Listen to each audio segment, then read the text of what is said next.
Graça e paz, amado irmão, amada irmã, estamos começando o nosso estudo bíblico, terceiro dia, um pouquinho atrasado, mas estamos aí. Olha só, hoje vamos falar sobre o capítulo 3 do Evangelho segundo São João. Então vamos pedir para que o Espírito Santo venha nos orientar, nos conduzir, para que toda a vontade de Deus seja feita nesse momento. Vinde, Espírito Santo, enchei os corações dos vossos fiéis, e acendei neles o fogo do vosso amor, e enviai o vosso Espírito, e tudo será criado, e renovareis a face da terra. Oremos. Ó Deus, que instruís os corações vossos fiéis com a luz do Espírito Santo, fazei que apreciemos exatamente todas as coisas segundo o mesmo Espírito. Por Cristo nosso Senhor. Amém.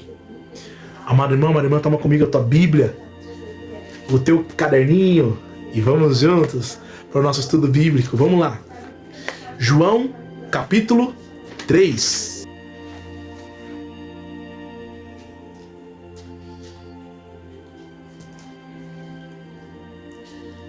Havia um homem entre os fariseus chamado Nicodemos, príncipe dos judeus. Esse foi ter com Jesus de noite e disse-lhe: Rabi, sabemos que és um mestre vindo de Deus. Ninguém pode fazer esses milagres que fazes se Deus não estiver com ele. Jesus replicou-lhe: em verdade te digo, quem não nascer de novo não poderá ver o reino de Deus. Nicodemos perguntou-lhe: como pode um homem renascer sendo velho? Porventura pode tornar a entrar no seio de sua mãe e nascer uma segunda vez? Respondeu Jesus: em verdade te digo, quem não nascer da água, em verdade te digo, quem não renascer da água do Espírito não poderá entrar no reino de Deus. O que nasceu da carne é carne, e o que nasceu do Espírito é Espírito. Não te maravilhes de que eu te tenha dito, necessário vos é nascer de novo. O vento sopra onde quer, ouve-lhes o ruído, mas não sabe de onde vem, nem para onde vai. Assim acontece com aquele que nasceu do Espírito. Replicou Nicodemos: como se pode fazer isso? Disse Jesus: és doutor em Israel e desconhece essas coisas? Em verdade digo, dizemos o que sabemos e damos testemunho do que vimos, mas não recebeis o nosso testemunho. Se vos tenho falado as coisas terrenas e não me credes, como crereis se vos falar das celestiais? Ninguém subiu ao céu, senão aquele que desceu do céu. Como Moisés levantou a serpente no deserto, assim deve ser levantado o Filho do Homem, para que todo homem que nele crê tenha a vida eterna. Com efeito, de tal modo amou Deus o mundo, que lhe deu seu Filho único, para que todo aquele que nele crê não pereça, mas tenha vida eterna. Pois Deus não enviou o Filho ao mundo para condená-lo, mas para que o mundo seja salvo por ele. Quem nele crê não é condenado, mas quem não crê já está condenado, porque não crê no nome do Filho único de Deus. Ora, esse é o julgamento. A luz veio ao mundo, mas os homens amaram mais as trevas que a luz, pois as suas obras eram más. Portanto, todo aquele que faz mal odeia a luz e não vem para a luz, para que as suas obras não sejam reprovadas. Mas aquele que pratica a verdade vem para a luz, torna-se assim claro que as suas obras são feitas em Deus. Em seguida, foi Jesus com seus discípulos para os campos da Judéia, e ali se deteve com eles e batizava. Também João batizava em Enom, perto de Salim, porque havia ali muita água, e muitos vinham e eram batizados, pois João ainda não tinha sido lançado no cárcere. Ora, surgiu uma discussão entre os discípulos de João e um judeu a respeito da purificação. Foram e disseram-lhe: mestre, aquele que estava contigo além do Jordão, de quem tu deste testemunho, ele que está batizando e todos vêm ter com ele. João replicou: ninguém pode atribuir-se a si mesmo, senão o que lhe foi dado do céu.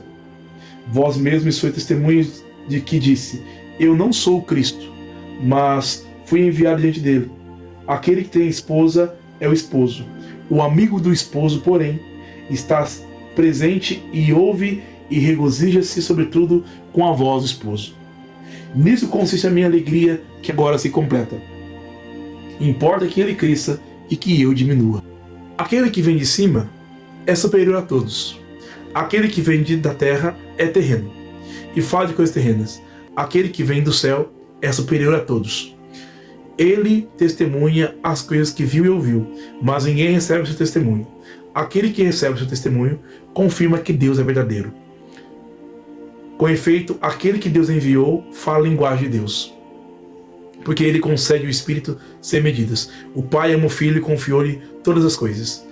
Aquele que crê no Filho tem a vida eterna. Quem não crê no Filho não terá a vida eterna, mas sobre ele pesa a ira de Deus. Palavra da salvação. Glória a vós, Senhor.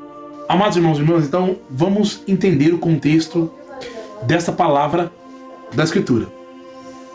O que acontece aqui em João 3? Aqui vai falar a respeito da conversa de Jesus com Nicodemos.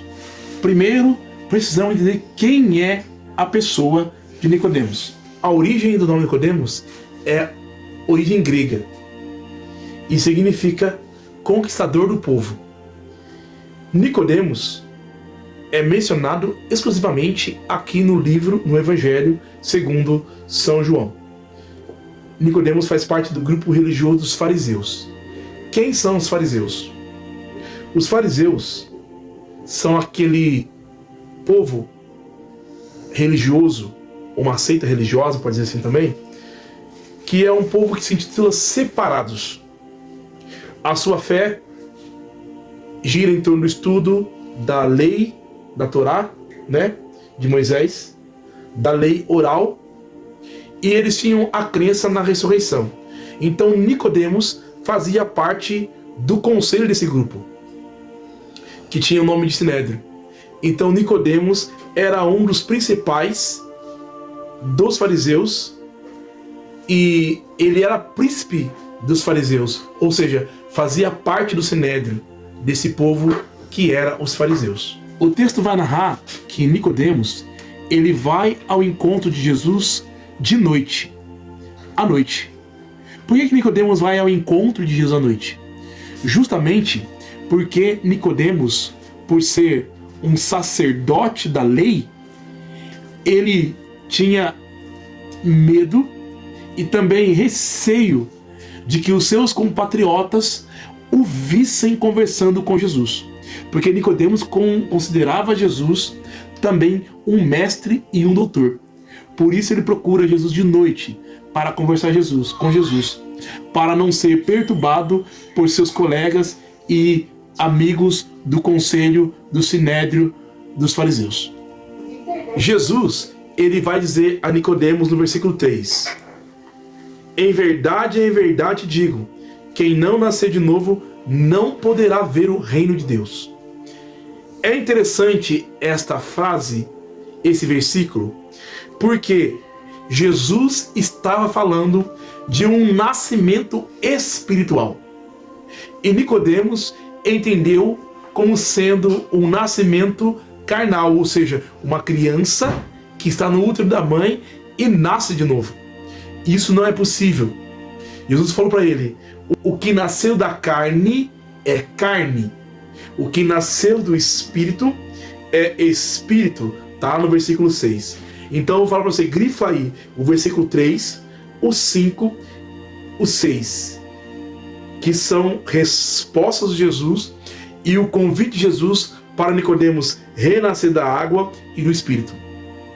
Irmãos, renascer da água significa o batismo sacramental. Isso é renascer da água. O batismo sacramental. Ser batizado nas águas. E renascer do Espírito significa esse novo nascimento que acontece através da efusão do Espírito Santo. Ou seja, receber o dom do Espírito Santo de forma que haja em nós uma efusão. O Espírito Santo fluindo de dentro para fora, transformando a nossa mentalidade. É o que Paulo vai chamar de metanoia, uma transformação em Cristo Jesus. É o que nós, na Renovação Carismática Católica, chamamos também de batismo no Espírito Santo. É necessário nascer da água e do Espírito, ser batizado no Espírito Santo, receber a infusão do Espírito Santo. Jesus usa até um exemplo maravilhoso. Ele fala a respeito do vento. O vento sopra onde quer, ouve o ruído, mas não sabe de onde vem nem para onde vai. Assim acontece com aquele que recebeu o Espírito. Grifa o versículo 8. Por quê? Esse versículo 8, ele está nos falando do vento. O vento é símbolo do Espírito Santo. E é tão interessante isso. Vento em grego é pneuma. E vento em hebraico é ruá. Tanto pneuma como ruá é designado para falar a respeito do Espírito Santo. E olha que interessante. Se você abrir a palavra de Deus, lá em Gênesis, capítulo 1, vai dizer o versículo 2. A terra estava sem forma e vazia. As trevas cobriam o abismo. E o Espírito de Deus pairava sobre as águas. Esse Espírito de Deus é pneuma. Esse Espírito de Deus é o ruá, o sopro, o vendaval, a presença do próprio Deus agindo na criação. E é esse mesmo Espírito que aqui em João, capítulo 3, Jesus diz que é necessário que nascemos desse Espírito. Por quê? Assim como o Espírito Santo, lá no início da criação, organiza o caos, coloca todas as coisas em ordem, organiza o cosmos, coloca tudo em ordem, aqui em João 3, o Espírito Santo dá forma à vida espiritual do homem, dá forma ao nosso relacionamento com Deus, dá forma à nossa vida na graça. É Ele que nos santifica e nos restaura. E aqui nós temos também, no versículo 12, Jesus vai falar assim para Nicodemos uma exortação: se vos tenho falado das coisas terrenas e não credes, como crereis se vos falar das coisas celestiais? Irmãos, tudo que está revelado na Sagrada Escritura são palavras de vida eterna para que possamos viver bem aqui na terra, para que um dia possamos gozar dos bens espirituais. Por isso que precisamos compreender a palavra de Deus segundo a ação do Espírito e não segundo um conceito humano. Olha só o que Jesus vai dizer no versículo 13. Grifa o versículo 12 de vermelho, porque é uma exortação de Jesus para nós. Mas grifa o versículo 13 com a caneta preta. Porque ninguém subiu ao céu, senão aquele que desceu do céu, o Filho do Homem está no seio do Pai. Lembra que eu falei no capítulo 1 que lá no princípio o Verbo estava com Deus? E o Verbo era Deus, o Verbo é Jesus? Aqui de novo vai aparecer. Jesus estava no céu com o Pai. E Ele desceu na terra e se fez homem. Jesus é o Filho do Homem que estava no céu e veio até nós.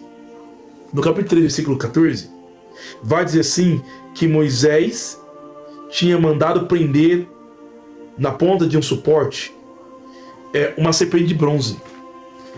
E essa serpente de bronze, aqueles que olhavam para elas eram curados. É símbolo de Jesus Cristo na cruz, no qual está a salvação do mundo. Está lá em Números 21, de 4 a 9.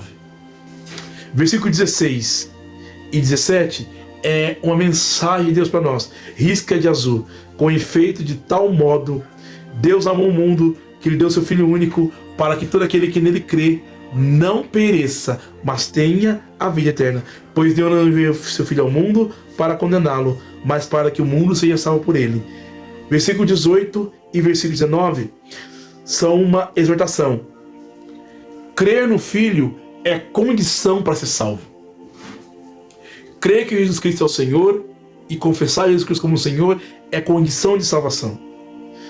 E aquele que não crê em Jesus já está condenado, porque não creu na luz que Deus enviou ao mundo para que iluminasse as trevas do homem, para salvar os homens. Em seguida, nós temos um segundo testemunho de João Batista, antes ainda dele ser preso. Versículo 22. Jesus foi com seus discípulos para os campos da Judéia, e ali se deteve com eles e batizava. Também João batizava em Enom, perto de Salim, porque havia ali muita água, e muitos eram batizados por ele. Muitos eram batizados, pois João ainda não tinha sido lançado no cárcere. Ora, surgiu uma discussão entre os discípulos de João e um judeu a respeito da purificação. Irmãos, João batizava ali perto da região de Enom, perto de Salim. E Jesus batizava. Só que não era Jesus que batizava, quem batizava eram os discípulos de Jesus. Estavam batizando em nome de Jesus. E aí houve discussão sobre qual batismo que era o certo. Aqui a palavra purificação do versículo 25 é o batismo. O batismo de João e o batismo de Jesus. E aí João vai dizer que Jesus recebeu do céu a autoridade para batizar. Jesus tem o selo do Pai para batizar. E aqui João vai dizer que ele é o amigo do esposo e se alegra por ter ouvido a voz de Jesus, por ter ouvido a pregação de Jesus, por ter convivido com Jesus. E a sua alegria está completa, porque ele veio para preparar o caminho para Jesus. E importa que ele cresça e que eu diminua. Segundo a tradição judaica, quando alguém ia casar, o amigo do noivo preparava o matrimônio do noivo. De que maneira? Preparava a esposa para o noivo. Então ele ajudava a noiva a preparar todo o enxoval, preparar a casa, ficar pronta. E quando o noivo chegava, a alegria do amigo era dizer à noiva: olha, o noivo chegou, ele está às portas. Então João é um amigo do noivo que prepara a noiva, que é a igreja, para que o noivo tome posse da noiva. Então, importa que ele cresça ou diminua. Jesus é aquele que vem de cima. Versículo 31, marca de preto. Jesus é aquele que vem de cima. Ele vem do céu, é superior a todos. E marca o versículo 33, 34, 35 também, de azul. Por quê? Porque são palavra de Deus para nós como mensagem. Jesus é aquele que concede o Espírito sem medida, porque ele tem o Espírito em plenitude. O Pai o ama e confiou-lhe todas as coisas. Versículo 36, marca de preto. Aquele que tem o Filho tem a vida eterna. A segunda parte marca de vermelho. Quem não crê o Filho não verá a vida, mas sobre ele pesa a ira de Deus. Irmãos, sem a fé em Cristo não há salvação. É necessário crer em Cristo para sermos salvos. Amém? Vamos orar, agradecendo a Deus por esse estudo de hoje. Pai amado, Pai querido, te agradecemos pela oportunidade de estudar a Tua Palavra, de conhecer a Tua Palavra, de mergulhar na Tua Palavra. Obrigado, Senhor, pela oportunidade de conhecermos o Teu Evangelho. Continua conosco, Senhor. Ajuda-nos a compreender e a vivenciar a Tua Palavra. Queremos nascer da água, mas queremos também nascer do Espírito. Queremos, Senhor, viver a intimidade contigo e queremos, Senhor, alcançar a vida eterna. Obrigado pelo grande amor que o Senhor tem por nós. Obrigado pelo grande amor que o Senhor tem por cada um de nós. Bendito seja o Teu nome, Senhor, agora e para sempre. Deus abençoe você. Estaremos juntos amanhã, se Deus quiser. Fique na paz.